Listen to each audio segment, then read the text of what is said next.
Top quality और consistent performance के लिए सिर्फ सिल्वर पंप नाम याद रखना। Yagnesh sir, what about Reliance?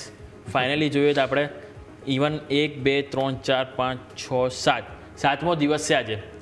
7 દિવસ પહેલાં આપણે જોઈએ તો સ્ટોક 1375 ઉપર હતો, આજે 1475 રૂપિયા છે. એટલે કે એક અઠવાડિયામાં આજે જોઈએ તો સ્ટોક 101 અંકની તેજી જોવા મળી રહી છે. પરિણામ આવ્યા, પરિણામ બાદ સ્ટોક નોન સ્ટોપ ચાલી રહ્યો છે. આજે પણ સમાચાર છે કે એમની જે રિલાયન્સ એન્ટરપ્રાઇઝ છે એમણે ફેસબુક મેટા સાથે તેઓ જોઈન્ટ વેન્ચર બનાવ્યો છે અને એ બાદ આજે પણ તમે જુઓ તો આ કોન્ફિડન્સ તેજીનું હજુ પણ યથાવત છે અને ધીરે ધીરે તમે જુઓ તો સ્ટોક ફરીથી 1500ની તરફ પહેલ કરી રહ્યો છે. લાગી રહ્યું છે કે આ સક્સેસ હજુ પણ આગળ જળવાઈ રહે સર?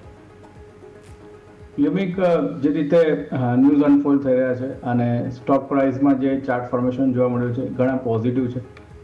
એક ઇમ્પોર્ટન્ટ પ્રાઇસ બેન્ડ છે 1430 અને 1460.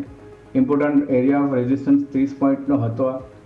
બ્રેકઆઉટ હતો 1430નો, પરંતુ 1460ના લેવલ્સ આપણે રીટેસ્ટ કરીને ફરીથી 1430 આપણે last trading session of Friday જોયા હતા અને આજે ફરીથી આપણે અપસાઇડ અપ્રોચ કરી રહ્યા છે. તો ક્યાંક ને ક્યાંક એક CIP ફોર્મેશન છે, ચેન્જ ઇન પોલારિટી, ઘણું સ્ટ્રોંગ મોમેન્ટમ જોવા મળી રહ્યું છે, વોલ્યુમ્સ સ્ટ્રોંગ છે, મોમેન્ટમ ઇન્ડિકેટર પણ ક્યાંક ને ક્યાંક બાય સિગ્નલ દર્શાવી રહ્યા છે. તો વ્યૂ ઓવરઓલ રિલાયન્સ ઇન્ડસ્ટ્રીઝની અંદર પોઝિટિવ છે.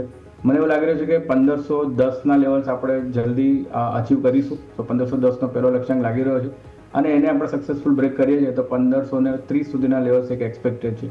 તો રિલાયન્સ ઇન્ડસ્ટ્રીઝમાં વ્યૂ પોઝિટિવ છે. ફ્રાઇડેના સેશનમાં જે લો ફોર્મ થયો હતો 1440 પાસે, પોઝિશનલ બેસિસ પર આ સ્ટોપ લોસ મેન્ટેન રાખવો જોઈએ. તો રિલાયન્સ પર વ્યૂ પોઝિટિવ અત્યારે ફિલહાલ બની રહ્યો છે.